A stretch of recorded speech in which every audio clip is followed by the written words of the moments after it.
बाप्पा, निघालास का? थांबणारे थोडे दिवस. तू आला तेव्हा घर आणि वातावरण प्रसन्न झालं होतं.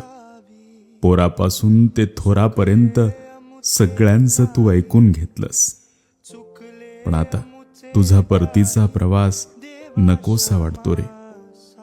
पण काय करणार, सरते शेवटी प्रत्येकाला जावंच लागतं. देवा, पुढच्या वर्षी लवकर ये. सोडुनी गोकुळास बार चाललास दारे, मथुरेचं दान पाहू दे.